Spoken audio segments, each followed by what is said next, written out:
चलिए बहुत बढ़िया। मैं स्क्रीन शेयर करता हूं और कंटिन्यू करते हैं नेक्स्ट चैप्टर। चलिए बहुत सही। और इतने कम लोग हैं, ये थोड़ा ठीक नहीं लग रहा, क्योंकि कई लोगों का नुकसान होने वाला है। ठीक है दोस्तों, शुरू करते हैं। सबसे पहले थोड़ी बहुत डिस्कशन ऐसे कर लेते हैं। और एक और बात कल याद दिलाइएगा कि आज 32 है, कल हो सकता है दो चार लोग जो एक्स्ट्रा ज्वाइन करेंगे। तो एक बार और मैं वो लिंक शेयर कर दूंगा जो मैंने पीडीएफ आप लोगों को शेयर किया है, प्लीज याद दिलाना आप लोग। ठीक ना, ताकि उन लोगों के पास भी रहे, ताकि वो लोग साथ साथ तो कंटिन्यू करें कम से कम। सो बेसिकली एक बात बताओ आप लोग कि भाई इलेक्ट्रोकेमिस्ट्री, क्या हम डेली लाइफ में देखते हो कि भाई जो हम लोग गाड़ी वगैरह में, व्हीकल वगैरह में जो बैटरी यूज करते हैं वो भी सेल होता है, डेनियल गैल्वेनिक या जो भी हो। समझ में आ रही बात? कितने लोग घड़ी यूज करते हैं? Yes sir. Yes sir. जो घड़ी होता है, उस घड़ी में भी आप देखोगे एक छोटू सा सेल होता है, एकदम छोटा सा होता है। वो भी मेरा क्या होता है कि भाई वो ड्राई सेल या आप उनमें आप कुछ भी बोल सकते हो एग्जैक्टली। जब हम सेल की कैटेगरी पढ़ेंगे थोड़ा बहुत बताऊंगा तो वहां पर, यानी कि मोबाइल की बैटरी से बात कर लीजिए, चाहे जनरेटर वगैरह जो उसमें भी, या व्हीकल वगैरह में जितनी भी बैटरीज वगैरह हम यूज करते हैं, तो वो कौन से सेल्स होते हैं। अल्टीमेटली जो बैटरी बनाई जाती है वो छोटे छोटे सेल्स को क्या करके कनेक्ट करके बनाई जाती है। ठीक, यानी कि बेसिकली हम क्या, तो भाई जब हमारी बात चल रही है कि भाई सेल्स वगैरह उधर, तो केमिस्ट्री में क्या जरूरत पड़ गई। जनरली होता क्या है दोस्तों कि यहाँ पर जब हम क्या करते हैं कि केमिकल एनर्जी को जो है हम इलेक्ट्रिकल एनर्जी में कन्वर्ट करते हैं। तो जो डिवाइस होती है ना, उसको हम क्या बोल देते हैं भाई, इलेक्ट्रिक सेल या सेल बोलते हैं। ठीक। सो हम थोड़ा बहुत इतना ही काफी है, हम मेन मुद्दे पे आते हैं अपने टॉपिक वगैरह पे कि भाई आज जो हम पढ़ेंगे टॉपिक है वो है भाई introduction of galvanic cell, half cell, representation of cells and salt bridge, function of salt bridge वगैरह। लेकिन उससे पहले आप लोगों से थोड़ा बहुत कुछ चीजें मुझे पूछना है। जैसे कि यहाँ पर आप टॉपिक देख रहे हो आप लोग कि भाई ये जो टॉपिक आपको दिख रहा है ऑक्सीडेशन और रिडक्शन, क्या आपने 11th में पढ़ा हुआ है ऑक्सीडेशन और रिडक्शन सभी लोगों ने?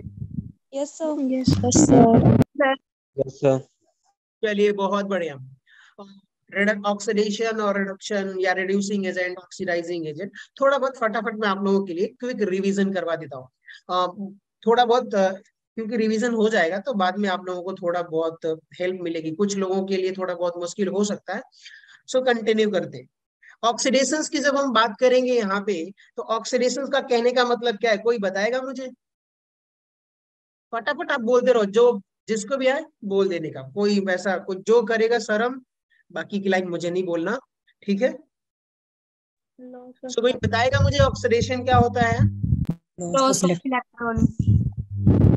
It is the process of addition of oxygen and removal of hydrogen. Good. So यहाँ पर बेसिकली क्या है, लेकिन हम मॉडर्न डेफिनेशन इलेक्ट्रोकेमिस्ट्री पढ़ रहे हैं, तो इलेक्ट्रोकेमिस्ट्री में क्या होता है भाई कि यहाँ पे देखिए इलेक्ट्रोकेमिस्ट्री का मतलब क्या, वो समझिए कि यहाँ पर इलेक्ट्रो का मतलब एक तरह से समझिए कि भाई इलेक्ट्रिक, और केमिस्ट्री का मतलब कि भाई हम केमिकल से डील कर रहे हैं, इलेक्ट्रोकेमिस्ट्री। ठीक है। सो यहाँ पर हम जो डेफिनेशन पढ़ेंगे ऑक्सीडेशन रिडक्शन का, आपने जो बताया वो भी डेफिनेशन है। मॉडर्न डेफिनेशन पे हम फोकस करेंगे भाई कि जो ऑक्सीडेशन होता है उसको हम बोलेंगे कि भाई लॉस ऑफ इलेक्ट्रॉन। क्या? लॉस ऑफ इलेक्ट्रॉन जो होगा, इस प्रोसेस को हम क्या बोलेंगे? ऑक्सीडेशन बोलेंगे। ठीक है। और सिमिलरली गेन ऑफ इलेक्ट्रॉन को हम क्या बोलेंगे? रिडक्शंस बोलेंगे। सो आप लोग बताते रहिएगा कि मान लीजिए कि मेरे पास जो है एक सोडियम एटम है, सोडियम सॉलिड है। मैं सॉलिड हर जगह मेंशन नहीं करूंगा, फिलहाल अभी के लिए मैं कर देता हूं। अब यहाँ पे Na जो है, सोडियम जो है वो 1 इलेक्ट्रॉन लूज करके Na प्लस में कन्वर्ट हो जाता है और 1 इलेक्ट्रॉन रिमूव करता है। एक बात बताइए, यहाँ पर जो है सोडियम 1 इलेक्ट्रॉन लॉस कर रहा है, डोनेट कर रहा है किसी को, तो यानी कि ये जो प्रोसेस है इसको हम लोग क्या बोलेंगे बताइए आप लोग? ऑक्सीडेशन। कितने लोग एग्री कर रहे हैं इससे? Yes Yes, sir. चलिए बहुत बढ़िया। बस ऐसे रिस्पॉन्ड करते रहिए आप, क्लास बड़ी अच्छी जाने वाली। अगर मैं आप लोगों से ये कहूं कि भाई हमारे पास जो है जिंक है, जिंक जो है वो सॉलिड है और जिंक सॉलिड को हमने क्या क्या कुछ एनर्जी दिया, तो ये जिंक जो है वो अपने आयंस में कन्वर्ट हो गया Zn2 प्लस, मान लेते हैं कि ये एक्वस सॉल्यूशन में था तो एक्वस प्लस 2 इलेक्ट्रॉन्स। एक्वस का मतलब कि भाई यहाँ पे एक्वस कहीं भी अगर आपको एक्वस दिखे, जैसे मान लीजिए कि कोई एक एटम है और इसके पीछे हमने क्या लिख दिया भाई बताइए, नीचे ब्रैकेट में हमने AQ लिखा हुआ है। इसका कहने का मतलब ये है ना कि भाई कोई भी एटम होगा चाहे आयन होगा, वो जो A है ना उसके चारों तरफ जो है वाटर मॉलिक्यूल्स इसके चारों तरफ सराउंडेड है, ठीक है। एक्वस का मतलब क्या कि भाई इसके चारों तरफ जो है कौन से मॉलिक्यूल्स है, वाटर मॉलिक्यूल्स इसके चारों तरफ सराउंडेड है, इसका यही मतलब होता है। फिलहाल के लिए ये हमारा मुद्दा नहीं है, पर थोड़ा बहुत आप लोग याद रखिएगा। सो बेसिकली अब एक बात बताइए, जिंक क्या कर रहा है, 2 इलेक्ट्रॉन लूज किया और 2 इलेक्ट्रॉन जैसे ही लूज करेगा तो Zn2 प्लस में जाएगा, ये भी प्रोसेस मेरा क्या हो जाएगा बताइए आप लोग, ऑक्सीडेशन। चलिए बहुत बढ़िया। अगर मैं यहाँ पर बोलूं और भी कई रिएक्शन है, फटाफट हम लोग देख लेते हैं। जैसे कि आप लोगों से ये मैं कहूं कि भाई Fe2 प्लस जो है ये कहाँ जा रहा है, Fe3 प्लस प्लस इलेक्ट्रॉन, ये कौन सा प्रोसेस हो जाएगा, कोई बताएगा मुझे? ऑक्सीडेशन। Obviously oxidation. बाकी लोग बोल नहीं रहे, बोलते रहो आप लोग, ज्यादा बोलोगे उतना ही बेनिफिट है। अब यहाँ पे आ जाइए, अगर मैं बोलता हूँ कि भाई SN2 प्लस जो है ये कन्वर्ट हो रहा है SN4 प्लस में और यहाँ पर 2 इलेक्ट्रॉन जो है लूज किया, ओबियसली ये भी क्या हो जाएगा, ऑक्सीडेशन। बहुत बढ़िया। यहाँ पे आ जाइए, आपके पास H2O2 मॉलिक्यूल्स है और ये H2O2 मॉलिक्यूल्स जो है ये किसमें कन्वर्ट हो रहा है, O2 plus 2H plus plus 2 electron lose किया है। क्या ये जो रिएक्शन हो रही है ये कौन सी रिएक्शन है, कोई बताएगा मुझे? Sir reduction. नहीं। अभी भी एक बात बताइए, क्या यहाँ पर जो है ऑक्सीजन सॉरी 2 इलेक्ट्रॉन रिलीज हो रहा है कि नहीं हो रहा है, ये वाला? Yes sir. ओबियसली इलेक्ट्रॉन क्या यहाँ पर भी लूज कर रहा है, तो इसको भी हम लोग क्या बोलेंगे भाई, ये भी जो प्रोसेस है ओबियसली ऑक्सीडेशन प्रोसेस है। चलिए बहुत बढ़िया। एक आखिरी एग्जांपल आप लोग बताइएगा, थोड़ा बहुत ध्यान दीजिएगा, चार्ज आप लोग बैलेंस करके देखिएगा, तो यहाँ पे आप लोग क्लियरली प्रेडिक्ट कर दोगे कि भाई ये सही है। ये जो है FeCN6 4 माइनस जो है ये कहाँ जा रहा है, FeCN6 कहाँ गया भाई, ये 3 माइनस प्लस 1 इलेक्ट्रॉन। अब एक बात बताइए, ये जो प्रोसेस है ये कौन सा प्रोसेस है, ऑक्सीडेशन। ऑक्सीडेशन।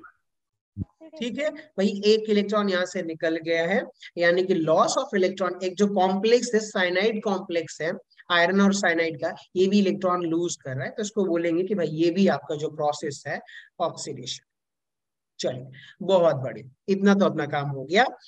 अब एक चीज और, एक बात बताइए कि यहाँ पर अगर मैं बोलूं, ध्यान से सुनिएगा, सबके केस में मैं मेंशन कर रहा हूँ कि ये सभी के सभी यहाँ पर जो है ना, ये दोनों की बात कर रहा हूँ, सोडियम और जिंक के केस में देखिएगा, क्या ये सॉलिड है कि नहीं? Yes yes sir.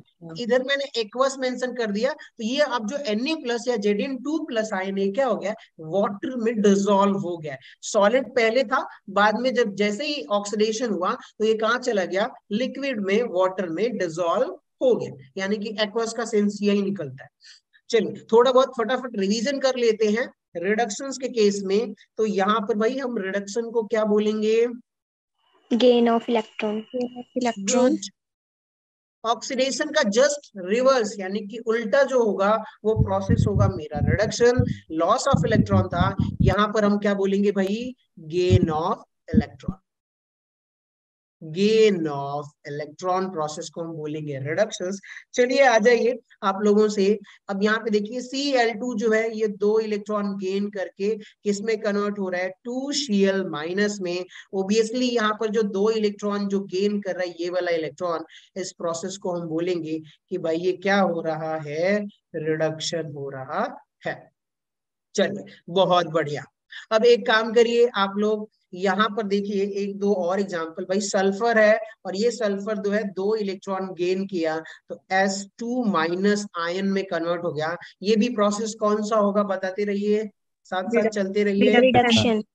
ऑब्वियसली भाई रिडक्शन होगा। चलिए बहुत बढ़िया, एक दो और एग्जाम, बस एक दो और। Cu2+ जो है ये एक्वस है, यानी कि ये पहले से ही वाटर में डिसॉल्व है और इसने 2 इलेक्ट्रॉन गेन करके Cu कॉपर सॉलिड में कन्वर्ट हो गया। ये कौन सा प्रोसेस होगा, कोई बताएगा मुझे? रिडक्शन। गेन ऑफ इलेक्ट्रॉन हो रहा है, तो यहाँ पर भी बोलेंगे कि भाई ये हमारा जो है वो रिडक्शन है। अब आइए हाँ, ये बताइएगा आप लोग, Mn5+ जो है ये 2 इलेक्ट्रॉन गेन करता है, सॉरी 2 भी करेंगे तो भी चलेगा, मैं मान लेता हूँ 3 इलेक्ट्रॉन गेन करता है और Mn2+ में चला जाता है, तो ये कौन सा प्रोसेस होगा? चलिए ऑब्वियसली रिडक्शन। हमने ऑक्सीडेशन और रिडक्शन तो बड़े कायदे से समझ लिए। अब बात करते हैं, अगर हमारे पास स्लाइड अवेलेबल हो तो, स्लाइड अवेलेबल नहीं है लेकिन कुछ तो करना पड़ेगा, सो मैं नीचे आता हूं। हाँ, अब आप लोगों से कभी कभार आप लोगों को प्रॉब्लम होगी कि भाई ऑक्सीडाइजिंग एजेंट कौन है, रिड्यूसिंग एजेंट कौन है, उसको समझने की बात है। ठीक है, सो आप लोग हेडिंग डाल लीजिए कि भाई ऑक्सीडाइजिंग एजेंट। ठीक है, क्या ऑक्सीडाइजिंग एजेंट एंड एंड कर देता हूं मैं रिड्यूसिंग एजेंट।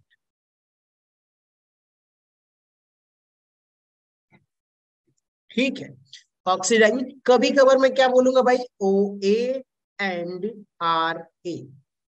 ठीक है, आप लोगों से एक बहुत मेन रिएक्शन डिस्कस करेंगे जो कि हम जब गैल्वेनिक सेल का इंट्रोडक्शन पढ़ेंगे तो वहां पर भी हेल्पफुल होगा।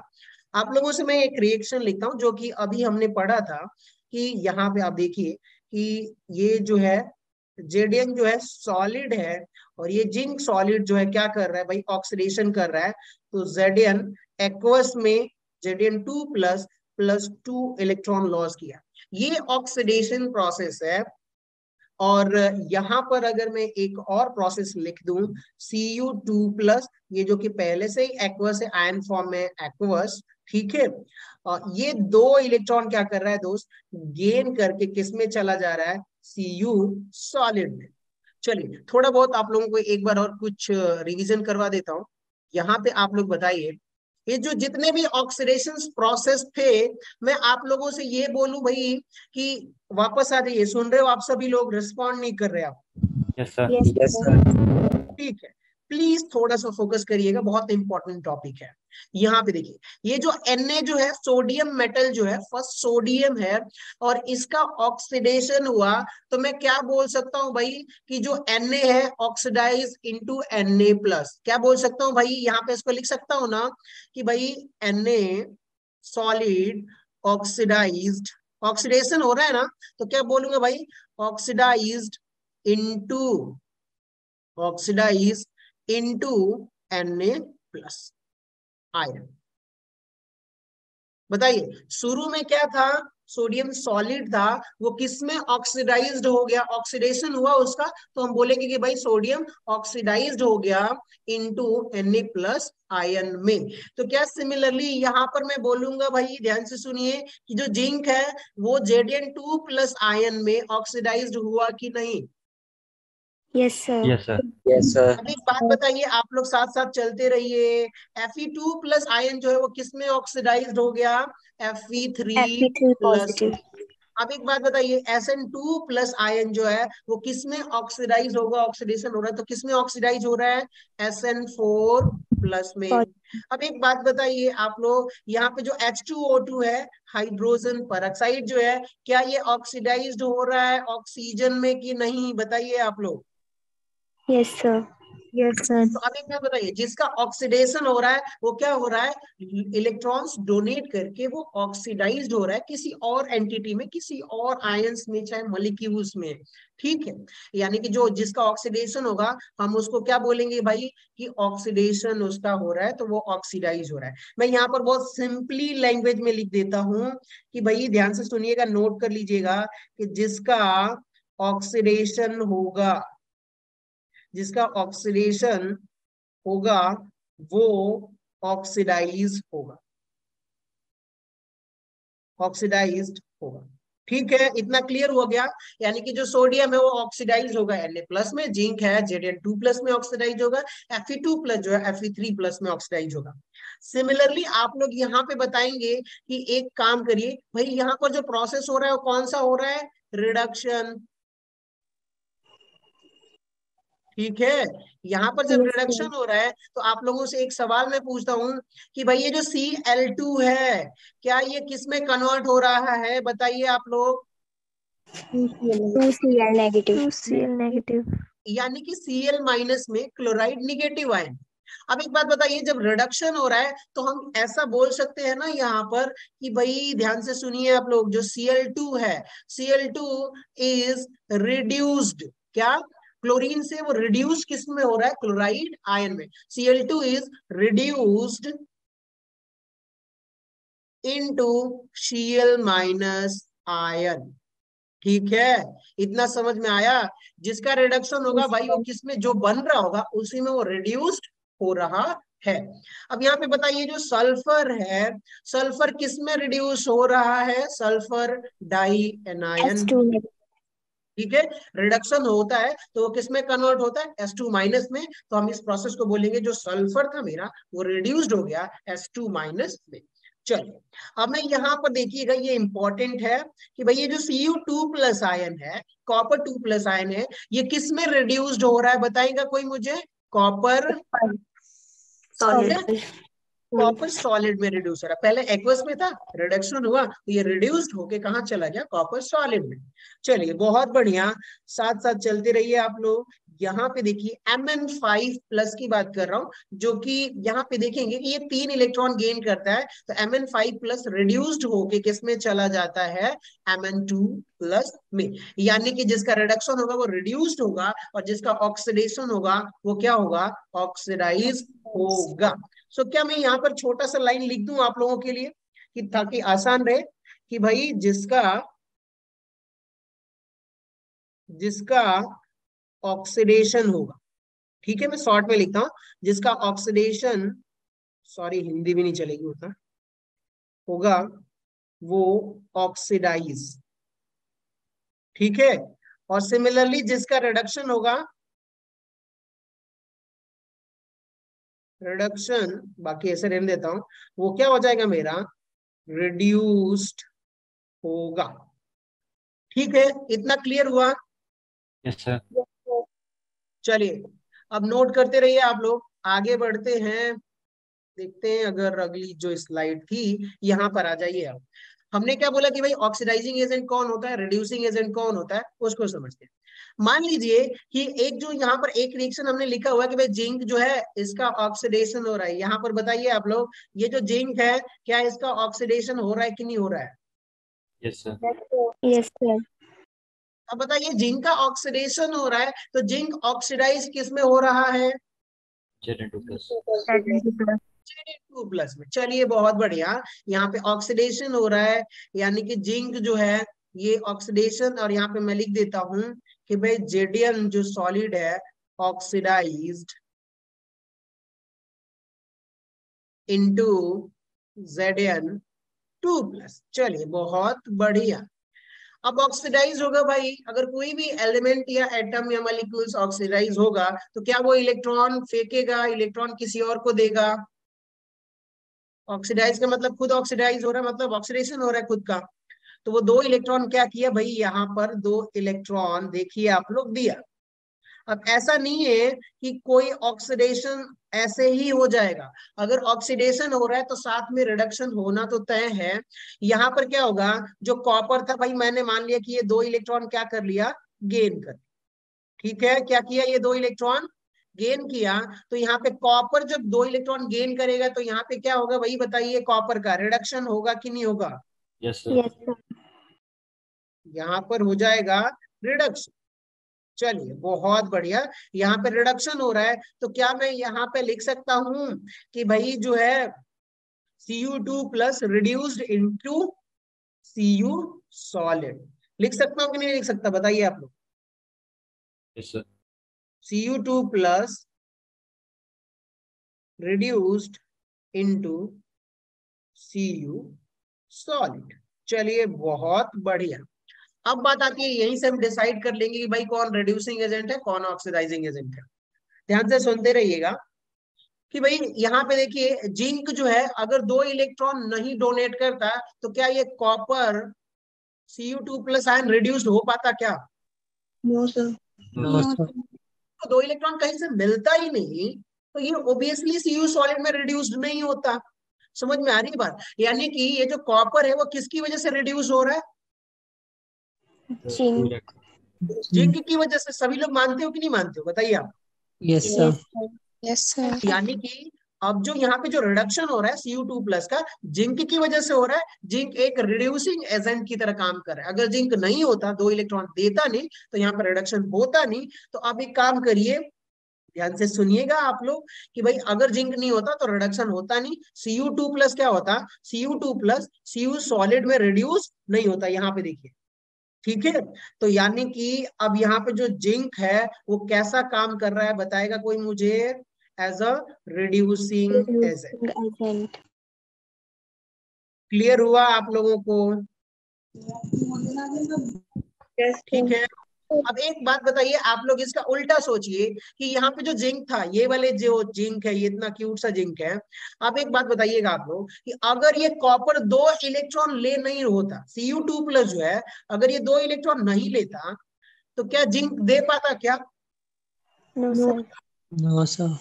जबरदस्ती तो देता नहीं। हवा में तो इलेक्ट्रॉन फेंकेगा नहीं भाई, कोई लेने वाला होगा तभी इलेक्ट्रॉन कोई डोनेट करेगा, अदरवाइज नहीं हवा में। तो आप लोग एक बात बताइए कि जैसे ही कॉपर ने उसे 2 इलेक्ट्रॉन लिया तो ये जिंक जो है वो ऑक्सीडाइज हुआ कि नहीं हुआ Zn2+ में? Sir. तो अब एक बात बताइए कि यहाँ पे ये जो कॉपर है Cu2+ जो है वो कैसा काम कर रहा है? दूसरे जिंक को ऑक्सीडाइज किया ना उसे 2 इलेक्ट्रॉन लेके, तो ये जो कॉपर है इसको बोलेंगे भाई ये कैसा काम कर रहा है? Oxidizing agent. इतना समझ में आया तो बोलो, आगे बढ़े। Yes sir. Yes, sir. चलिए, अब आप लोगों को एक सिंपल सा ट्रिक है कि भाई कहीं भी आपको ऑक्सीडाइजिंग चाहे रिड्यूसिंग प्रेडिक्ट करना होगा तो कैसे करोगे वो आप समझिएगा।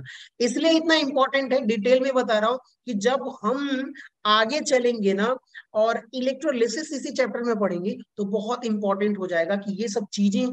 बहुत लोग क्या होते हैं, कंफ्यूज हो जाएंगे भाई ये कब ऑक्सीडाइजिंग होता है, कब रिड्यूसिंग होता है। इसके लिए अभी तो आप लोगों को क्लियर हो गया। एक ट्रिक समझ लीजिए ध्यान से कि भाई जिसका ऑक्सीडेशन होगा तो वो ऑक्सीडेशन का मतलब लॉस ऑफ इलेक्ट्रॉन दूसरे को दे रहा है, दूसरा रिड्यूस होगा लेके, तो वो ऑक्सीडाइजिंग एजेंट है।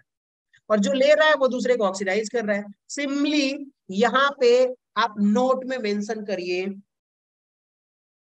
ठीक है। ये नोट बनाइए कि भाई ध्यान से सुनिएगा कि जिसका क्या हो रहा है, जिसका क्या होगा? ऑक्सीडेशन। जिसका ऑक्सीडेशन होगा ना उसको बोलेंगे भाई वो Ra है, रिड्यूसिंग एजेंट है। इसको याद करने की ट्रिक क्या है भाई कि ऑक्सीडेशन का उल्टा क्या होता है बताइए आप लोग? रिडक्शन। और रिडक्शन से याद रखिए कि भाई वो रिड्यूसिंग एजेंट है, ठीक है। और जिसका मान लीजिए कि भाई जिसका क्या हो रहा है, यहाँ पे रिडक्शन हो रहा है, ठीक है। सॉरी, जिसका क्या हो रहा है? रिडक्शन हो रहा है, उसका उल्टा क्या हो जाएगा भाई बताइए? ऑक्सीडेशन। ऑक्सीडेशन तो वो जो जिसका रिडक्शन हो रहा है ना वो कैसा काम करेगा बताइए? OA oxidizing agent. कुछ समझ में आ रहा है मैं क्या याद करवाना चाहता हूं आप लोगों से कि भाई जिसका ऑक्सीडेशन हो रहा है उसका उल्टा क्या होता है? रिडक्शन। तो जिसका ऑक्सीडेशन हो रहा है रिड्यूसिंग एजेंट की तरह काम करेगा, और जिसका ऑक्सीडेशन सॉरी और जिसका ऑक्सीडेशन हो रहा है वो सॉरी जो जिसका ऑक्सीडेशन हो रहा है वो रिड्यूसिंग एजेंट, जिसका रिडक्शन हो रहा है वो ऑक्सीडाइजिंग एजेंट की तरह काम करेगा, ठीक है। Yes sir. Yes, sir. बाकी लोगों को क्लियर नहीं हुआ तो एक बार मैं दोबारा कोशिश करता हूँ आप लोगों को समझाने की, क्योंकि ये बहुत इंपॉर्टेंट है। आप पूरी पी ब्लॉक में भी प्रॉब्लम फेस करोगे और इलेक्ट्रोलिसिस वगैरह पढ़ेंगे तो प्रॉब्लम फेस करेंगे। अभी के लिए क्लियर हो गया तो मैं आगे बढ़ूं? Yes sir. Yes sir. बहुत बढ़िया। Yes, sir. सो अब बेसिकली हम शुरू कर सकते हैं थोड़ा बहुत आप लोगों के लिए। कितने लोगों को लगता है आप लोग ऑक्सीडेशन वगैरह कैलकुलेट कर सकते हो? ऑक्सीडेशन स्टेट किसी मॉलिक्यूल्स का गिवन होगा तो Yes, sir. Yes, sir. बाकी लोग, हेलो, बाकी लोग रिस्पॉन्ड नहीं करते यार, ये ठीक नहीं है। चलो एक बार जगा देते हैं बाकी लोगों को। कुछ लोग सो रहे होंगे, कह रहे होंगे सर पका रहे तब तक हम सो ही लेते, तो कोई बात नहीं, मैं सोने तो नहीं दूंगा। हेलो दिव्या, शालिनी, तनीषा, पल्लवी, एक बार हाँ हाँ बोल दो कि हाँ सर मैं अभी बस सुन रही हूँ आपको, एटलीस्ट बोर तो नहीं हो रही। Yes, sir. चलो चलो चलो। Sir. अंजलि, मुस्कान, रिया, सिमरन, Yes, संजना, sir. सोनाक्षी, रिया, गजल, वाह क्या नाम है गजल, मीनाक्षी, कृतिका, Yes, sir. कौर साहब, कौर साहब, Anees, Yes, sir. Good good good, Kuldeep, Yes, sir. चलिए बहुत बढ़िया, सही है सही है। सो कंटिन्यू करते हैं। आप लोगों को थोड़ा बहुत मैं जैसे कि ऑक्सीडेशन स्टेट वगैरह कैसे कैलकुलेट करते हैं थोड़ा बहुत मैं रिवीजन करवा देता हूँ। 11th का है लेकिन फिर भी मैं रिवीजन करवा देता हूँ, मेरा काम रिवीजन करवाना है, आप लोगों को थोड़ा बहुत बता देना ताकि बीच में कोई कंफ्यूजन ना हो। चैप्टर पढ़ते हुए कंफ्यूजन होगा तो वो ठीक नहीं है। चलिए आ जाइए फटाफट, रेडी हो आप लोग? Yes, sir. मैं नहीं Yes, चाहता sir. कि मैंने बोला है Yes, कि sir. आप लोगों को कि भाई आप लोग मेरे साथ साथ पढ़ते रहो, मेरे साथ साथ पढ़ते रहो, और पता चले कि पढ़ने बैठो और ऑक्सीडेशन स्टेट कैलकुलेट नहीं कर पाते, कहीं कुछ प्रॉब्लम हो रही है और हो नहीं रहा। ठीक है, साथ साथ का मतलब ये सारी चीजें देखिए। ये जो है पीरियोडिक टेबल का क्या ये फर्स्ट ग्रुप है? Yes, sir. ये जो है alkaline earth metal second group है, और यहां से यहां तक जो है ये कौन सा है? डी ब्लॉक है भाई। कौन सा ब्लॉक है? D D block. Block. D block है। यहाँ पर आप लोग में नोट नोट कर लीजिए कि ये जितने भी डी ब्लॉक ऑफ एलिमेंट है, चाहे यहाँ पर मैं इसको मार्क कर देता हूँ रेड कलर से, आ जाइए। चलो दोस्तों, ये कौन सा हो जाएगा आपका? F block. ठीक है, D Yes, sir. Block, F block जो है ये जितने भी होते हैं ना, मैं यहाँ पे लिख देता हूँ, D and F block are show variable oxidation state. क्या करेंगे? Variable oxidation state. ठीक है, राइटिंग थोड़ी बहुत उल्टी हो रही है मेरी, लेकिन कोई। डी और एफ ब्लॉक जो है इनका ऑक्सीडेशन नंबर फिक्स नहीं होता है, कभी 300 करेंगे तो कभी 4 भी कर सकते हैं, किसी कंपाउंड में 5 भी कर देते हैं, किसी किसी में तो हद कर देते हैं एकदम कि भाई ठीक है, मतलब कुछ भी शो कर सकते हैं। और लेकिन हमें इनका ही कैलकुलेट करना है। और जैसे कि बाकी पी ब्लॉक में आ जाएंगे तो यहाँ पर जो है ना जो ऑक्सीडेशन स्टेट होता है मोस्टली सर्टेन होता है, फिक्स होता है। कहीं कहीं अगर लिटिल बिट चेंजेस होते हैं तो वो स्पेशल केसेस जब आएंगे तब हम देख लेंगे। तो बेसिकली आप लोग नोट करते रहिए, याद करते रहिए कि यहाँ पर देखिएगा कि जो फर्स्ट यस ब्लॉक जो है ना, एल्कली मेटल्स जो हैं उनके आउटर मोस्ट सेल में एक इलेक्ट्रॉन होता है, तो यहाँ पर ये जितने भी होंगे ना ये +1 ऑक्सीडेशन स्टेट शो करेंगे। हाइड्रोजन की बात कर लीजिए, लिथियम की बात कर लीजिए, सोडियम हो चाहे पोटेशियम हो चाहे रुबिडियम हो चाहे सीजियम हो चाहे फ्रांसियम हो, ये सभी के सभी कितना शो करेंगे? कोई बताएगा मुझे? +1 ऑक्सीडेशन स्टेट। कितना? Plus oxidation. चलिए बहुत बढ़िया। अब आ जाइए सेकेंड ग्रुप की बात करते हैं, अल्कलाइन अर्थ मेटल की। यहाँ पर देखेंगे जो बेरिलियम है, मैग्नीशियम है, कैल्शियम है, स्ट्रॉन्सियम, बेरियम हो या रेडियम हो, जितने भी एलिमेंट्स हैं इनके आउटर मोस्ट सेल में कितने इलेक्ट्रॉन होते हैं? 2। और जब आउटर मोस्ट सेल में 2 इलेक्ट्रॉन होगा, यानी कि दोस्तों यहाँ पर जो ऑक्सीडेशन स्टेट होगा +2 होगा। 2 इलेक्ट्रॉन आसानी से लूज कर देते हैं बिकॉज की ये मोर इलेक्ट्रोपॉजिटिव एलिमेंट्स है। और यहाँ पर हमने डी ब्लॉक की बात की, एफ ब्लॉक की, भाई ये तो भाई वेरिएबल शो करते हैं, इनका कोई ठिकाना नहीं है, ये बेठिकाने वाले लोग हैं, जहां मर्जी जो मर्जी वो शो कर देंगे, बस कॉम्प्लेक्स के अकॉर्डिंग। इनका ही हमें मोस्टली कैलकुलेट करना होता है। जैसे कि यहाँ पे बोरॉन में आ जाइए, ये हो सकता है कि भाई +3 शो कर दे, कार्बन जो है -4, कभी कभी ये प्लस में भी शो करते हैं, नाइट्रोजन जो है ये पूरी फैमिली कितनी -3 -4, और ऑक्सीजन जो है वो -2, कभी कभार ये प्लस भी शो करते हैं जब फ्लोरीन से अटैच्ड होंगे। और जो हेलोजन ग्रुप होता है वो -1 शो करता है, और जो इनर्ट्स ग्रुप है यहाँ पे देखेंगे कि हीलियम या नियॉन या आर्गन, पोटेशियम, जो सॉरी क्रिप्टॉन, पोटेशियम नहीं है ये कितना 0 ऑक्सीडेशन स्टेट शो करेंगे। इतना क्लियर हो गया आप लोगों को? Yes sir. चलिए साथ साथ में एक दो चीजें और बता देता हूँ यहाँ पर कि चलिए अगली स्लाइड में बताएंगे तो ज्यादा अच्छा रहेगा। हाँ, थोड़ा बहुत हमने कर लिया है, कुछ प्रैक्टिस में करवा दूंगा आप लोग, लेकिन एक चीज और बता देता हूँ। जैसे कि मैं आप लोगों से बोलता हूँ भाई कि कोई आयन है, आयन के केस में मैं बोलता हूं कि भाई हमारे पास Zn2+ आयन है, और इसका मैं ऑक्सीडेशन स्टेट ऊपर लिख देता हूं, OS मतलब ऑक्सीडेशन स्टेट। तो भाई अगर कोई आयन है ना, उसको लिख लीजिए आप कि अगर कोई आयन है तो उस पे जितना चार्ज है भाई उसका ऑक्सीडेशन स्टेट उतना ही है। बताइए यहाँ पर +2 है तो इसका ऑक्सीडेशन स्टेट कितना हो जाएगा? +2। अगर मैं यहाँ पर Na+ लिखता हूं तो सोडियम पे 1 यूनिट पॉजिटिव चार्ज है तो इसका ऑक्सीडेशन स्टेट कितना हो जाएगा? +1। ठीक है। अगर मैं यहाँ पे लिखता हूँ भाई कि यहाँ पे Mn5+ जो है, इसका कहने का मतलब कि इसका ऑक्सीडेशन स्टेट कितना है, कोई बताएगा मुझे? +5 +5, यानी कि कोई भी एटम हो जिस पे जितना चार्ज है उस। आयंस के केस में याद रखिएगा, अगर आयंस है तो भाई उसका उतना ऑक्सीडेशन स्टेट होगा। अब मैं बात करता हूँ Cl- की, आप बताएंगे इसका ऑक्सीडेशन स्टेट कितना हो जाएगा? -1। ऑफकोर्स अगर माइनस में है तो यहाँ पे जो ऑक्सीडेशन स्टेट होगा दोस्तों वो -1 होगा। चलिए अगर मैं और भी कुछ चीजें एक आध दो जगह लिख देता हूँ। चलिए अगर मैं यहाँ पे बोलूं आप लोगों से कि O2- है, आप बताएंगे कितना ऑक्सीडेशन स्टेट होगा? -2। -2।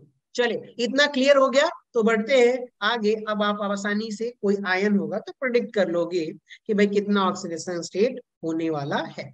अब एक काम करिए, आप लोगों से मैं पूछ रहा हूं कि यहाँ पे देखिएगा, इफ यहाँ पे तो आयंस थे, कौन था भाई? आयन था। अगर कोई एटम हो, क्या सिर्फ एटम, अगर कोई सिर्फ एटम है ना, मैं बोलता हूँ कि भाई यहाँ पर जो है ना Cu सॉलिड है, चाहे मैं यहाँ पे बोल देता हूँ कि सिर्फ सोडियम सॉलिड है, एटॉमिक फॉर्म में, सिर्फ एटॉमिक फॉर्म में, वो आयंस के फॉर्म में नहीं है। चाहे आप कुछ भी लिख सकते हो कि यहाँ पर भी आपके पास जिंक सॉलिड है, कुछ भी होगा, अगर वो एटॉमिक फॉर्म में है तो इन सभी का ऑक्सीडेशन स्टेट क्या हो जाएगा भाई? 0। क्या हो जाएगा? 0 0। क्या हो जाएगा? 0। अगर वो एटॉमिक फॉर्म में भाई तो इनका पूरा ऑक्सीडेशन स्टेट जो होने वाला है दोस्तों वो 0 होने वाला है। चलिए आगे बढ़ते हैं थोड़ा बहुत और। अगर मान लीजिए कि जैसे ये H2O है, ठीक है, H2O की अगर हम बात करते हैं, अगर मॉलिक्यूल्स हो आपके पास, क्या हो? मॉलिक्यूल्स हो, H2O हो गया, चाहे HCl हो गया, चाहे यहाँ पे Cl2 कर दीजिए, चाहे यहाँ पर Br2 कर दीजिए, चाहे यहाँ पर आप KCl कर दीजिए, इस पूरे मॉलिक्यूल्स की जब आप क्या बात करोगे? Oxidation state. अगर कोई न्यूट्रल मॉलिक्यूल है, क्या है बताइए? न्यूट्रल मॉलिक्यूल है तो उसका ऑक्सीडेशन स्टेट क्या हो जाएगा? 0। क्या होगा? 0। अगर न्यूट्रल मॉलिक्यूल है दोस्तों तो ऑक्सीडेशन स्टेट 0 होगा। चलिए बहुत बढ़िया, इतना ही मुझे बताना था। और एक आध दो ऑक्सीडेशन स्टेट कैलकुलेट कर लेते हैं। सो आप लोगों से बेसिकली मैं आप लोगों से पूछता हूँ, आप लोग बताइएगा। चलिए यहाँ पर मैं आप लोगों से पूछता हूँ कि भाई KMnO4 में आप जो है ना मुझे मैग्नीज का ऑक्सीडेशन स्टेट बताइए कि भाई ऑक्सीडेशन स्टेट मैग्नीज का क्या होगा।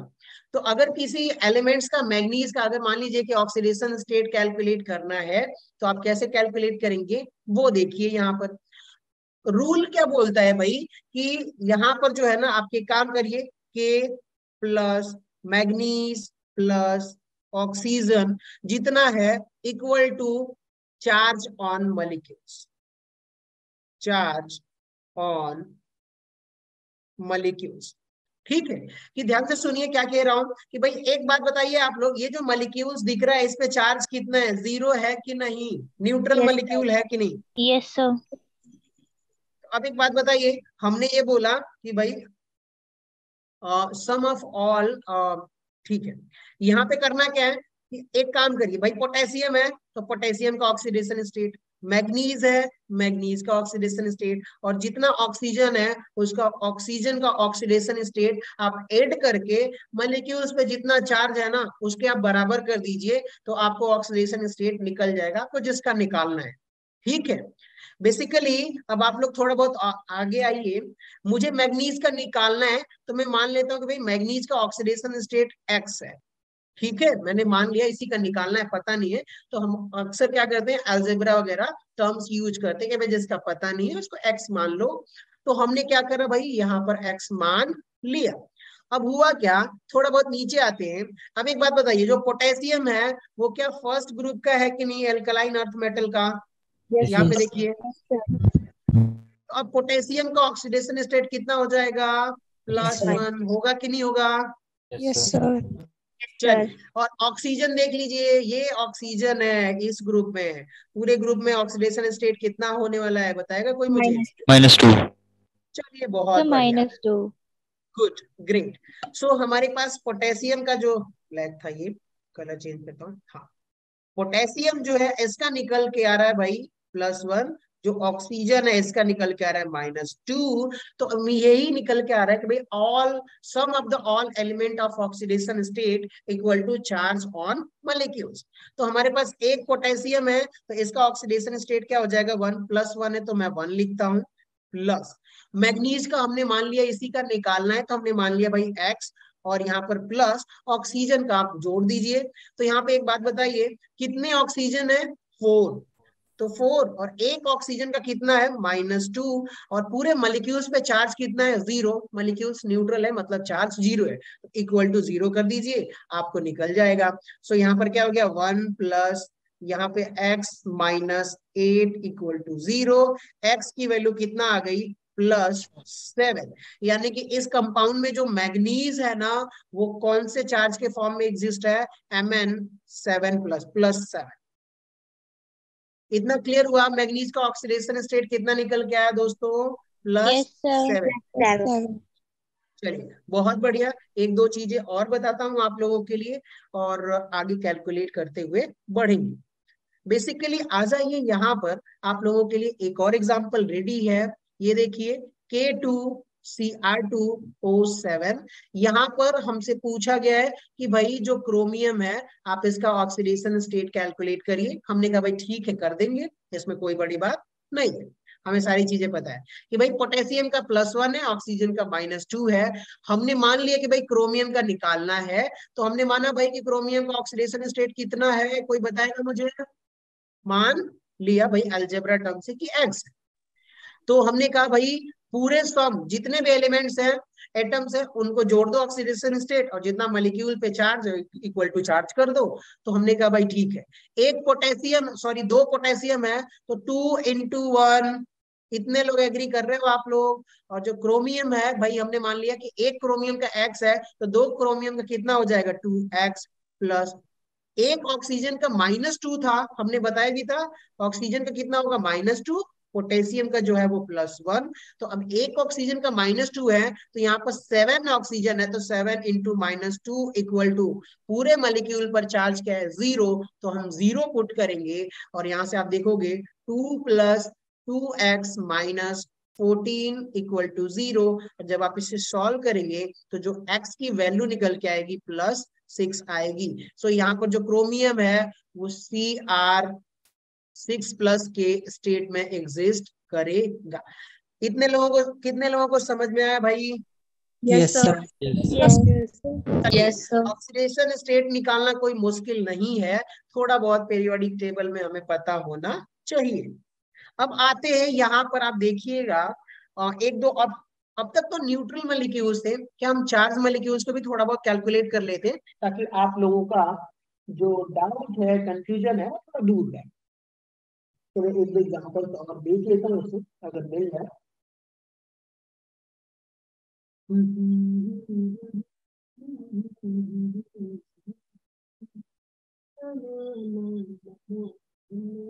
HSO3-। चलिए आ जाइए, रेडी हो आप लोग? देखिए यहाँ पर भाई HSO3-, यहाँ पर हमसे पूछा गया भाई कि ये जो सल्फर है आप इसका ऑक्सीडेशन स्टेट निकालें।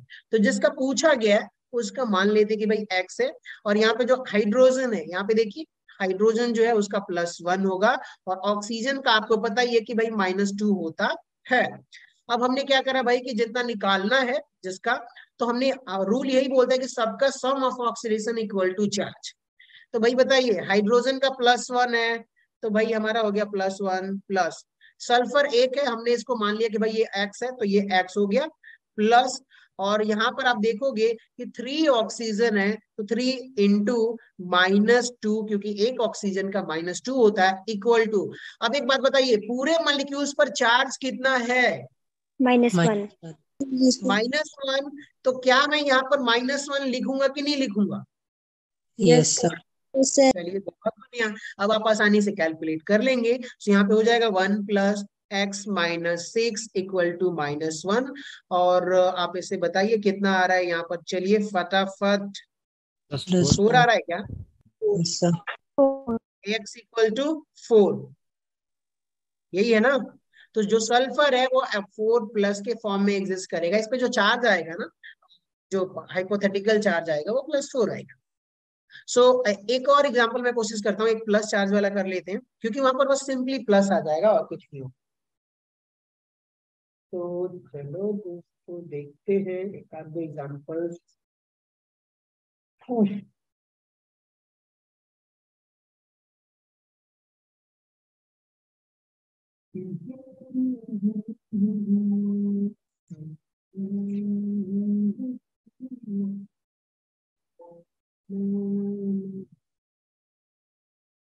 चलिए खैर कोई बात नहीं, अगर प्लस होगा तो आप क्या करोगे, उसके सामने बस प्लस रख दोगे, ठीक है ना? और कुछ नहीं करना है। Yes, sir. Yes, sir. चलिए यहाँ पे जैसे माइनस था, अगर मैं यहाँ पे प्लस कर देता तो क्या होता, आगे +1 या +2 या +3 होता, और उसके हिसाब से कैलकुलेशन आपको करना होता। अब बेसिकली यहाँ तक हमने सब कुछ डन कर लिया है। अब हम चैप्टर शुरू करते हैं अपना इलेक्ट्रोकेमिस्ट्री, ठीक है? Yes, sir. Yes, sir. Yes, sir. तो चलो, हमारे पास टाइम जो है 8:10 हो गया है, 20 मिनट बाकी है। तो मैं आप लोगों को 2 से 3 मिनट रेस्ट करने का देता हूं, और फिर ये 25 मिनट में ये कवर हो जाएगा। ये अच्छे से, बहुत अच्छे से हम इसको कंप्लीट करेंगे। सो आप लोग एक काम करो, कितना रेस्ट करोगे? 2 से 3 मिनट पानी वानी पी के आप लोग रेडी हो जाओ। चलो फटाफट, Okay, sir. 2 से 3 मिनट, ठीक है? चलिए जल्दी से पानी वानी पी लीजिए, Yes, थोड़ी हवा हवा ले लो, सांस वास ले लो यार अच्छे से। हाँ, थैंक यू सो मच। चलिए बहुत बढ़िया। सो यहाँ पर आप देखिए, सॉरी मैं एक मिनट, हेलो, नहीं भैया मैं ऊपर क्लास में हूँ, आप एक काम करिए ना, टिफिन रख दीजिएगा प्लीज, नॉक मत करिए। हाँ ओके, थैंक यू। हाँ, तो यहाँ पे होगा क्या कि पहला जो है एक इलेक्ट्रोलाइटिक सेल होता है, दूसरा क्या होता है यहाँ पर गैल्वेनिक सेल होता है, या वोल्टेइक सेल बोलिए आप। इलेक्ट्रोलाइटिक सेल में क्या होता है वो ध्यान से सुनिएगा भाई, कि यहाँ पर जो है ना इलेक्ट्रिकल एनर्जी जो है किस में कन्वर्ट होती है? केमिकल एनर्जी में। इलेक्ट्रोलाइटिक सेल में क्या होता है भाई कि हम एक्स्ट्रा इलेक्ट्रिसिटी क्या करते हैं, सप्लाई करते हैं, जो कि वो इलेक्ट्रिकल एनर्जी जो है केमिकल एनर्जी में कन्वर्ट होती है। और गैल्वेनिक सेल में क्या होता है, यहाँ पे देखिए, if a device which is, यहाँ पर हम मोस्टली रेडॉक्स रिएक्शंस यूज करते हैं, ऑक्सीडेशन रिडक्शन रिएक्शन यूज करते हैं केमिकल एनर्जी को इलेक्ट्रिकल एनर्जी में कन्वर्ट करने के लिए। तो आज जो हम पढ़ेंगे, जो स्ट्रक्चर्स देखेंगे, apparatus देखेंगे, वो देखेंगे गैल्वेनिक सेल या वोल्टेइक सेल का इंट्रोडक्शन पार्ट। ठीक है, सो कंटिन्यू करते हैं अपना इंट्रोडक्टरी पार्ट से, किसके लिए, गैल्वेनिक या वोल्टेइक सेल का। यहाँ पे बेसिकली आप लोग सुनते रहिएगा, मैं आपको बताता रहूंगा, और जहां भी डाउट हो सो प्लीज आप लोग पूछ लेना विदाउट एनी हेजिटेशन। हेजिटेट नहीं होना है, आप हेजिटेट हो जाओगे तो फिर मेरे साथ साथ नहीं चल पाओगे, पढ़ नहीं पाओगे साथ साथ, और वो बहुत जरूरी है कि साथ साथ हम पढ़े। तो साथ साथ चलेंगे तो ऑब्वियसली बेनिफिट तो होगा ही होगा। अब आप लोगों से एक सवाल है, और सुनते रहिएगा, कि भाई हमारे पास ये जो है ना वोल्टेइक सेल का स्ट्रक्चर है। वोल्टेइक सेल में हम क्या करते हैं कि हमारे पास एक जो पार्ट है, इसको मैं एल से रिप्रेजेंट करता हूं, ये हमारा एल है लेफ्ट साइड, और इधर क्या है भाई, हमारे पास जो है राइट साइड। ठीक है, right side compartment, left side compartment. यहाँ पे आप देखोगे, इसको अगर मैं यहाँ से एक लाइन ड्रॉ करूं, एक लाइन में अगर ड्रॉ करता हूं, तो आप देखोगे कि भाई इधर जो है ना लेफ्ट साइड में, इसको हम बोल देते हैं लेफ्ट हाफ सेल, और दूसरे वाले को क्या बोलेंगे, राइट हाफ सेल। यहाँ पे होता क्या, दो हाफ सेल को हम कंबाइन करते हैं, एक कंप्लीट सेल बनता है। और ओबियसली अभी हम हाफ सेल बोलेंगे, और बाद में इनको नाम भी बताएंगे कि कौन कौन सा हाफ सेल है, कौन कौन सा हाफ सेल है। बेसिकली आप ध्यान से सुनिएगा, लेफ्ट कंपार्टमेंट की हम बात करेंगे। लेफ्ट जो हाफ सेल है, हमारे पास एक बीकर होता है, एक बीकर होता है, और उसमें हमने जिंक मेटल डीप किया हुआ है। जिंक मेटल डीप किया हुआ है, तो अगर जिंक मेटल की जब हम बात करेंगे, तो ये जो जिंक है ना, इसको हम बोल देते हैं भाई, क्या बोलेंगे, जिंक इलेक्ट्रोड। क्या बोलेंगे इसको हम लोग, जिंक इलेक्ट्रोड बोलेंगे। ठीक है, सुनते रहिए आप लोग, इसको क्या बोलेंगे हम लोग, जिंक इलेक्ट्रोड। अब सिमिलरली यहां पर आ जाइए आप लोग, राइट साइड में जब हम आएंगे, इसको थोड़ा बहुत हटाने की जरूरत है, मेरी जरूरत है क्या, मैं हटा दूं क्या अपने आप को, नो सर। ठीक है। यहाँ पे देखिए, अब दूसरे तरफ आ जाइए राइट कंपार्टमेंट में, कि भाई हमारे पास एक बीकर है, और हमने बीकर में क्या रखा, एक कॉपर इलेक्ट्रोड डीप किया हुआ है। अब जैसे ही हमने कॉपर इलेक्ट्रोड डीप किया, तो यहाँ पे आप देखोगे कि ये जो इलेक्ट्रोड है, इसको हम बोलेंगे, कॉपर मेटल का बना हुआ है, तो हम इसको बोलेंगे कॉपर इलेक्ट्रोड। ये हमारा सेटअप है गैल्वेनिक सेल का, इसको हम बोलेंगे भाई कॉपर इलेक्ट्रोड। चलिए, इतना क्लियर हुआ। अब आप लोगों से एक बहुत इंपॉर्टेंट चीज मैं बोलने वाला हूं, ध्यान से सुनिएगा, कि अगर लेफ्ट साइड की मैं बात करूंगा, तो जिंक इलेक्ट्रोड है ना, तो जिस मेटल का इलेक्ट्रोड होगा, उसी मेटल का इलेक्ट्रोलाइट ऐड करते हैं। नोट करिएगा आप लोग, कि जिस मेटल का आप क्या रखोगे, इलेक्ट्रोड रखोगे, मेटल रॉड रखोगे, मेटल रॉड को बेसिकली हम इलेक्ट्रोड बोलते हैं, बहुत प्योर होना चाहिए। तो जिस मेटल का आपने इलेक्ट्रोड रखा हुआ है, उसी मेटल का क्या होना चाहिए, इलेक्ट्रोलाइट होना चाहिए। तो यहाँ पे आप देखिए, जिंक का आपका क्या है, मेटल है, तो जिंक सल्फेट जो है मेरा इलेक्ट्रोलाइट। यहाँ पे देखेंगे, आप नोट कर लीजिए कि zinc sulphate use as electrolyte. तो सिमिलरली अगर यहाँ पे आप देखोगे, तो ये जो कॉपर है, ये भी तो मेरा कॉपर इलेक्ट्रोड है, तो कॉपर सल्फेट का हमने उसी मेटल का इलेक्ट्रोलाइट हमने यूज करा है। चलिए, इतना क्लियर हुआ आप लोगों को, यस सर। Yes, sir. करिए, बहुत बढ़िया। अब यहाँ पे होगा क्या, आगे के प्रोसेस को सुनिए आप लोग। ये दोनों बीकर जो हैं, यहाँ पे देखेंगे कि यहाँ पर एक यू शेप ट्यूब दिख रहा है, ये वाला, सॉरी यू शेप नहीं बोलेंगे, इनवर्टेड यू शेप ट्यूब। मैं एक स्लाइड ऊपर जाता हूँ, यहाँ पे मैं एक्सप्लेन करता हूँ, कोशिश करता हूँ कहाँ मिलेगा। हाँ, यहाँ पे देखिए, ये जो आप देख रहे हो कि भाई एक पाइप थी, पाइप नुमा एक शेप था, ये ऐसे था, यू टेप ट्यूब है, सॉरी यू शेप ट्यूब। ठीक है, अगर मैं इसी को इन्वर्ट कर दूं, भाई क्या कर दूं, इन्वर्ट कर दूं, उल्टा कर दूं, तो क्या ऐसा हो जाएगा कि नहीं हो जाएगा, Yes, sir. Yes, sir. और इसी शेप को, जैसे यहाँ पर ये था भाई, एक ट्यूब था यू शेप का, इसको हमने इन्वर्ट कर दिया, और इसी में कुछ सॉल्यूशंस फिल कर दिया हुआ है, तो इसको हम बोलेंगे भाई, इन्वर्टेड यू शेप ट्यूब को सॉल्ट ब्रिज। क्या बोलेंगे, Salt bridge. Salt bridge. Salt bridge का जैसे कि भाई हम क्या करते हैं, मान ले कि एक हमारे पास जो है ना, एक ऐसे कोई रिवर जा रही है और एक इधर इधर आदमी, एक इधर आदमी है और खड़ा, अब इसको क्रॉस करना है तो एक ब्रिज बना देते हैं कि भाई क्रॉस करे। तो अब दो पॉइंट को जोड़ता है ना ब्रिज। सिमिलरली यहाँ पर भी वही हो रहा है। आप लोग देखिएगा कि हमारे पास क्या था कि भाई एक जिंक कंपार्टमेंट वाला बीकर था और एक कॉपर इलेक्ट्रोड का एक बीकर था। उसको ऐड करने के लिए दोनों सॉल्यूशंस को क्या करना चाहिए था कि दोनों सॉल्यूशंस को ऐड करने के लिए हमने एक inverted U shape tube use किया हुआ है, जिसका नाम क्या है बताइए आप लोग? Salt bridge. ठीक है, जैसे दो पॉइंट को ब्रिज जोड़ता है, अगर रिवर बीच में आ जाती है तो सिमिलरली यहाँ पर दो बीकर को हमने सॉल्यूशंस को ऐड करने जोड़ने के लिए हमने क्या रखा कि भाई सॉल्ट ब्रिज का यूज किया है। और उसमें हम फील कर देते हैं KCl सॉल्यूशन, KCl या KNO3। और अगर अगर साल्ट के साथ जो होता, अगर एक बहुत विस्कस सॉल्यूशन है उसमें मिला करके कॉटन वूल से पैक करके हम इसमें फिक्स कर देते हैं। इसकी बात अलग से करेंगे हम लोग।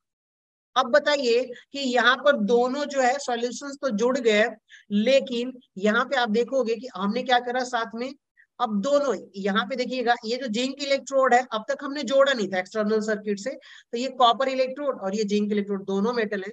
इन दोनों मेटल को हमने क्या करा भाई, एक वायर लिया और वायर के थ्रू हमने इन दोनों को ऐड कर दिया। क्या कर दिया बताइए आप लोग? जिंक और कॉपर इलेक्ट्रोड को, दोनों हाफ सेल को हमने एक्सटर्नल सर्किट के थ्रू ऐड कर दिया और बीच में हमने एक वोल्ट मीटर भी लगा दिया कि भाई कितना पोटेंशियल आ रहा है, कितना करंट आएगा, उसको कैलकुलेट करने के लिए हमने वोल्ट मीटर लगा दिया। यहाँ तक अब हमने क्या करा भाई, एक हाफ सेल बनाया, zinc half cell, copper half cell, और दोनों को हमने क्या कर दिया, एक्सटर्नल सर्किट से, एक्सटर्नल वायर से कनेक्ट कर दिया ताकि मेरी जो सर्किट है वो कंप्लीट हो जाए। ठीक है? Yes sir. अब हुआ क्या कि जैसे ही हमने एक्सटर्नल सर्किट कनेक्ट की ना, तो यहाँ पर जो है एक नई स्टोरी क्रिएट होने लगी। वो सुनिएगा आप लोग क्या कहना है कि देखिए ये जिंक इलेक्ट्रोड है, तो यहाँ पर जेडियन सॉलिड एटम होंगे कि नहीं होंगे? जिंक के सॉलिड एटम होंगे obviously. Yes sir. Yes sir. Similarly यहाँ पे आ जाइए, ये कॉपर है तो यहाँ पर कॉपर के सॉलिड एटम होंगे, लेकिन यहाँ पे उसकी स्टोरी नहीं। हाँ, सो ये जो जिंक है ना, और यहाँ पे आप देखोगे कि सॉल्यूशन में Zn2+, SO4 2-, SO4 2- और Zn2+, ये सब चार्ज होंगे। तो यहाँ पे होता क्या है कि ये जो सॉलिड है और जो सॉल्यूशन में इलेक्ट्रोलाइट है, तो इलेक्ट्रोलाइट ऑब्वियसली Zn2+, SO4- में ब्रेक हो जाएगा। और जब ब्रेक होगा तो इनके बीच में क्या होगा कि एक तो मेरा न्यूट्रल सरफेस है, यहाँ पे ध्यान से सुनिए, जो जिंक है वो न्यूट्रल सॉलिड सरफेस है और यहाँ पर आयंस है, तो इनके बीच में क्या होगा ना कि चार्ज डिफरेंस होने की वजह से एक क्या क्रिएट होगा, पोटेंशियल डिफरेंस क्रिएट होगा। क्या क्रिएट होगा बताइए? यहाँ पर एक पोटेंशियल डिफरेंस क्रिएट होगा। जिस पोटेंशियल डिफरेंस क्रिएट होने की वजह से यहाँ पे देखिएगा, ये वाला जो इसकी बात कर रहा हूं मैं, यहाँ पे ध्यान से सुनिएगा, ये जो जिंक आयन है, क्या ये जिंक आयन, ये जो जिंक आयन है, सॉलिड इलेक्ट्रोड वाला जिंक आयन है, वो क्या हो जाएगा, इसको मैं कट कर देता हूँ। ठीक है, ये जो जिंक आयन है इसका ऑक्सीडेशन होगा और ये 2 इलेक्ट्रॉन लूज करके Zn+ में यानी कि एक्वस में कन्वर्ट हो जाएगा। पहले सॉलिड था, अब क्या हुआ, जैसे ही 2 इलेक्ट्रॉन लूज करेगा तो ये जो सॉलिड वाले जिंक है, देखिए मैं गोला बना रहा हूँ, दिखाई दे रहा है आप लोगों को? ये जो जिंक है ये क्या हो जाएगा, एक्वस में कन्वर्ट हो जाएगा और ये डिसॉल्व हो जाएगा सॉल्यूशन में Zn2+ के फॉर्म में। Zn2+ एक्वस, ये भी क्या हो जाएगा, Zn2+ एक्वस में मेंशन नहीं करा क्योंकि ये सॉल्यूशन में जा रहा है, तो ऑब्वियसली Zn2+ में अब कन्वर्ट हुआ। एक बात बताइए, जिंक इलेक्ट्रोड डीके होगा कि नहीं होगा, पतला होता रहेगा कि नहीं, जब जिंक एटम ही नहीं रहेगा तो? Yes sir. Yes sir. बात बताइए, यहाँ पे देखिए जिंक इलेक्ट्रोड का ये 2 इलेक्ट्रॉन लूज किया हुआ है, तो जैसे ये 2 इलेक्ट्रॉन लूज करेगा तो इस इलेक्ट्रोड पे इलेक्ट्रॉन आएंगे कि नहीं आएंगे, 2 इलेक्ट्रॉन करके, बहुत सारे इलेक्ट्रॉन।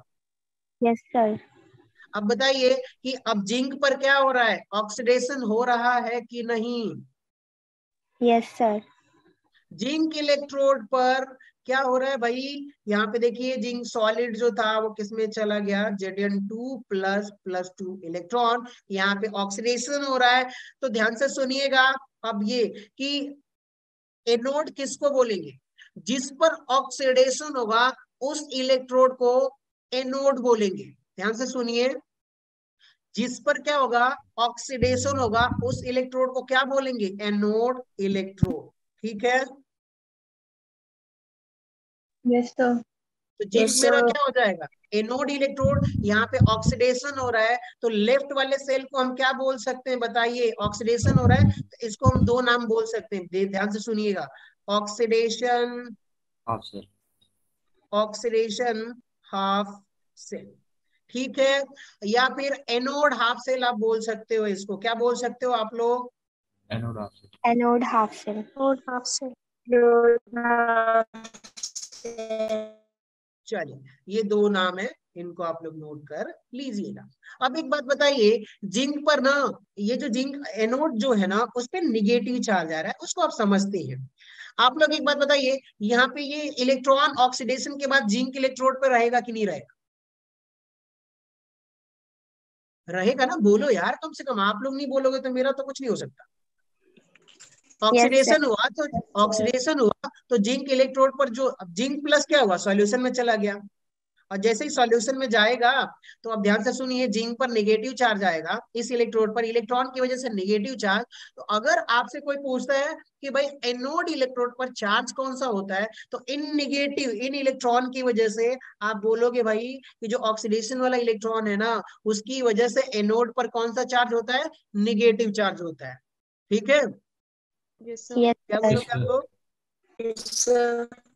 Yes, sir. ठीक है, negative charge on anode electrode. Done. Yes sir. Yes, sir. बहुत बढ़िया, हमारी आधी कहानी Done, sir. पूरी होने वाली है। अब आगे बढ़ते हैं इधर की तरफ। अब एक बात बताइए, ये जिंक इलेक्ट्रोड पे ये इलेक्ट्रॉन था, तो ये इलेक्ट्रॉन वायर के थ्रू, एक्सटर्नल सर्किट के थ्रू ट्रेवल करते करते इसका डायरेक्शन किधर होगा, इस तरफ, Yes, sir. वोल्ट मीटर में जाएगा, यहाँ पर कुछ रिफ्लेक्शन होगा और बताएगा कि भाई इतना वोल्ट मीटर, इतना पोटेंशियल, इतना करंट मेरा जनरेट हुआ, और ये इलेक्ट्रॉन जो है इधर आएगा। और जैसे ही ये इलेक्ट्रॉन इधर आएगा तो भाई दूसरी तरफ आ जाते हैं, अपनी इधर भी तो कहानी बनेगी कुछ, इसको भी देख लेते हैं। यहाँ पे देखिए, ये जो इलेक्ट्रॉन है यहाँ पे आया, यहाँ पे आते आते कॉपर इलेक्ट्रोड पे जैसे ही आएगा, अब एक बात बताइए, इसके सॉल्यूशन में Cu2 प्लस और SO4 2 माइनस होगा कि नहीं होगा, yes sir. Yes, sir. Electrolyte है तो डिसोसिएट होंगे ही होंगे। और यहाँ पे देखिए Cu2 प्लस और यहाँ पर जो Cu2 प्लस है, ये जो कॉपर 2 प्लस आयन है भाई, जैसे इलेक्ट्रॉन आएगा ये निगेटिव चार्ज, ये पॉजिटिव चार्ज, अपोजिट चार्ज है, दोनों अट्रैक्ट होंगे। और यहाँ पे आप देख रहे हो कौन सा रिएक्शन होगा, Cu2 प्लस एक्वस वाला क्या करेगा, दो इलेक्ट्रॉन गेन करके Cu सॉलिड में रिड्यूस हो जाएगा। तो अब एक बात बताइए, इस वाले कंपार्टमेंट में क्या हो रहा है, रिडक्शन हो रहा है कि नहीं हो रहा, यस सर। Yes, तो sir. अब ध्यान से सुनिएगा, यहाँ पर रिडक्शन हो रहा है, साइमल्टेनियसली ध्यान से सुनिएगा, जैसे इलेक्ट्रॉन आया तो यहाँ पे देखिए Cu2 plus, Cu2 plus, Cu2 plus, यहाँ पर पॉजिटिव चार्ज आ रहा है, डिपोजिट हो रहा है कि नहीं हो रहा, पॉजिटिव चार्ज Cu2 प्लस इसमें आके चिपक रहा है, तो उसकी वजह से ध्यान से सुनिएगा, इस पे चार्ज कौन सा आ जाएगा, पॉजिटिव चार्ज आएगा। ठीक है, पॉजिटिव चार्ज आया। अब चलिए वो तो बाद में डिस्कस कर लेंगे। अब देखिए इस पे रिडक्शन हो रहा है, तो इसलिए इस वाले सेल को हम क्या बोल देते हैं, reduction half cell, reduction half cell. ठीक है, या फिर आप इसको क्या बोल सकते हो, cathode half cell, Yes, sir. Yes, sir. Cathode half cell. अब ध्यान से सुनिए, कैथोड कब बोलोगे, जब भाई जिस इलेक्ट्रोड पे मेरा क्या होगा, रिडक्शन होगा, उसको हम क्या बोलेंगे, कैथोड बोलेंगे। ठीक है, Cathode. डन। Yes, sir. चलिए अब एक बात बताइए कि अब यहाँ से ध्यान से सुनिए, ऊपर में हल्की सी एक लाइन पे नोट बना के लिख रहा हूँ कि अगर मैं बोलूं कि भाई फ्लो ऑफ करंट, एक सेकेंड बैटरी लो गई यार।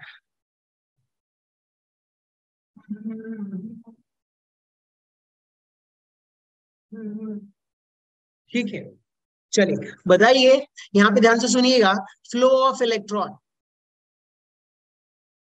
फ्लो ऑफ इलेक्ट्रॉन जो है वो मेरा किधर है बताइए, एनोड से कैथोड की तरफ, है कि नहीं? Yes, Yes, Yes, sir. sir. तो अब बताइए, अगर मैं आपसे बोलूं कि भाई फ्लो ऑफ करंट बताइए, फ्लो ऑफ आई, तो ये कहां से कहां होगा? कैथोड Cathode से. बहुत बढ़िया, कैथोड टू एनोड। चलिए, सो बहुत बढ़िया, ये है आपका कंस्ट्रक्शन, या फिर हाँ कंस्ट्रक्शन ऑफ गैल्वेनिक या वोल्टेइक सेल की बात कर रहे थे। इतना क्लियर हो गया। तो अब बात आती है ना कि जैसे आपने क्या किया भाई कि anode half cell cathode half cell आपने क्या करा, ऐड किया, करंट फ्लो होगा, लेकिन थोड़ी देर बाद ये जो करंट है ना वो क्या हो जाएगा, रुक जाएगा। ज्यादा देर तक ये करंट चलेगा नहीं, क्योंकि यहाँ पे एक प्रॉब्लम आ जाती है। कौन सी प्रॉब्लम आ जाती है? पोटेंशियल डिफरेंस वाली प्रॉब्लम आ जाती है। वो कौन सी प्रॉब्लम, अब आप समझिएगा, थोड़ा बहुत फोकस करिएगा मैं क्या कहना चाहता हूँ। चलो दोस्तों, बस 5 मिनट और, कितना टाइम हुआ? तो सॉरी, ऑलरेडी मैंने 4 मिनट ले लिया है, पर बस 3-4 मिनट और, ठीक है? yes, sir. यहाँ पे बताइए, शुरू में जब शुरू में हमने क्या हाफ से लिया, तो Zn2+ और यहाँ पर equal to SO4 2- equal number of ion होंगे कि नहीं होंगे? Yes, sir. यहाँ Yes, पर भी sir. Cu2+ और यहाँ पर जो है SO4 2- जो है इक्वल नंबर ऑफ आयंस होंगे। यानी कि शुरू में दोनों हाफ सेल रिडक्शन या फिर सॉरी ऑक्सीडेशन हाफ सेल दोनों जो होंगे न्यूट्रल होंगे। ऑब्वियसली क्या होंगे, दोनों केस में जो सॉल्यूशन है वो मेरा न्यूट्रल होगा। लेकिन अब यहाँ पे आप ध्यान से सुनिएगा, आप एक बात बताइए, जब ऑक्सीडेशन हुआ तो यहाँ पे देखिए नंबर ऑफ पॉजिटिव आयंस बढ़ा कि नहीं बढ़ा? Yes, sir. Yes, sir. Anode वाले में नंबर ऑफ पॉजिटिव आयंस बढ़ गए, और नंबर ऑफ पॉजिटिव आयंस बढ़ेंगे तो इधर क्या हो जाएगा बताइए, ये positively charge solution, positive charge solution. ठीक है, सिमिलरली आप लोग बताइए कि यहाँ पर आप देखोगे कि ये जो Cu2+ आयन है, Cu2+ आयन किस में रिड्यूस हो रहा है? Cu सॉलिड में। तो आप एक बात बताइए, यहाँ पर जो है SO4 2- जो है, सॉरी SO4 2-, ये इसके नंबर्स बढ़ जाएंगे कि नहीं बढ़ जाएंगे? Yes, sir. रिडक्शन हो गया ना, पहले तो इक्वल था Cu2+ और SO4- दोनों नंबर इक्वल थे, लेकिन अब Cu2+ क्या हो गया, कम हो गया रिडक्शन से। तो अब यहाँ पे क्या हो जाएगा भाई, SO4 2- यानी कि निगेटिव चार्ज बढ़ गया, और उस निगेटिव चार्ज बढ़ने को, यानी कि अब मेरा ये जो सॉल्यूशन होगा negatively, sorry negative charge solution हो जाएगा। इतना डर समझ में आया दोस्तों? Yes, Yes, yes sir. Yes, अब चलिए, sir. अब एक बात बताइए कि भाई इधर जो था एनोड हाफ सेल में पॉजिटिवली चार्ज सॉल्यूशन और कैथोड हाफ सेल में नेगेटिवली चार्ज सॉल्यूशन। अब यहाँ पर क्या है, चार्ज डिफरेंस होने की वजह से क्या पोटेंशियल डिफरेंस क्रिएट होगा? Yes, sir. Potential difference create होगा, तो ये सेल क्या हो जाएगा, ऑक्सीडेशन और रिडक्शन जो रिएक्शंस हो रही है वो स्टॉप हो जाएगी, और हमारा सेल क्या हो जाएगा, डेड हो जाएगा। तो इस प्रॉब्लम को सॉर्ट आउट करने के लिए यहाँ पर क्या हुआ, ध्यान से सुनिएगा, हमने क्या यूज किया, सॉल्ट ब्रिज। ये देखिए भाई, ये बहुत इंपॉर्टेंट है, ये जो सॉल्ट ब्रिज है इसको हमने ऐड किया। यहाँ पे देखिए इसमें KCl या KNO3 फील होता है। जैसे आप देखेंगे कि भाई K+ जो है यहाँ पे क्या होगा, K+, और यहाँ पर जो हो जाएगा Cl-, K+, और यहाँ पर क्या होगा Cl-। ध्यान से सुनिएगा, ये क्या करता है भाई, इलेक्ट्रिकल न्यूट्रलिटी मेंटेन करता है। इस सॉल्यूशन में क्या हुआ, पॉजिटिव चार्ज बढ़ गया। जैसे ही एनोड हाफ सेल में पॉजिटिव चार्ज बढ़ेगा, तो सॉल्ट ब्रिज से यहाँ से क्या हो जाएगा, पॉजिटिव चार्ज, तो Cl-, ये क्या करेगा, मान लो कि 5 अगर पॉजिटिव चार्ज जनरेट हुआ, तो 5 क्लोराइड आयन इसमें क्या कर देगा, फेंक देगा। बताइए 5 यूनिट पॉजिटिव चार्ज बढ़ा है तो 5Cl माइनस क्या हो जाएगा, क्लोराइड आयन इस सोल्यूशन में आ जाएगा, तो न्यूट्रल हो जाएगा कि नहीं हो जाएगा ये वाला compartment, anode half cell. Yes, sir. Yes, sir. Similarly अब एक बात बताइए, इधर निगेटिवली चार्ज हो रहा है ना, ठीक है, कैथोड हाफ सेल की क्या बात कर रहे हैं भाई कि सर ये तो निगेटिवली चार्ज हो रहा है, इसको कैसे, तो यहाँ पे जो सॉल्ट ब्रिज है इसके अंदर आप देखोगे कि भाई क्या होता है K+, ठीक है। यहाँ पर बताइए, यहाँ पर K+ होगा पॉजिटिव चार्ज। अगर मान लो कि 10 निगेटिव चार्ज इधर जनरेट हुआ तो यहाँ पर क्या हो जाएगा, 10K+ इस सोल्यूशन में छोड़ देगा और वो मिलके क्या हो जाएगा, न्यूट्रल हो जाएगा। तो सॉल्ट ब्रिज का काम क्या है भाई कि दो कंपार्टमेंट जो एनोड हाफ सेल और कैथोड हाफ सेल को क्या करेगा, सेपरेट करेगा, दोनों के सोल्यूशंस को मिक्स नहीं होने देगा, और दोनों में जो इलेक्ट्रिकल न्यूट्रलिटी है, जो चार्ज डिफरेंस आ रहा था, उसको क्या करेगा, बैलेंस करेगा। पूरी स्टोरी समझ में आई दोस्तों? Yes, sir. Yes, Sir. sir. बहुत बहुत सॉरी, बहुत सारा सॉरी, क्योंकि मैंने आप लोगों का लगभग 8 मिनट से ज्यादा लिया है और बहुत बोर किया, पकाया भी है। लेकिन एक और रिक्वेस्ट है, इतना पक्के हो आप लोग तो एक और हेल्प कर देना आप लोग मेरी, कि प्लीज आज का आज ही पढ़ लेना। Yes, sir. Yes, sir.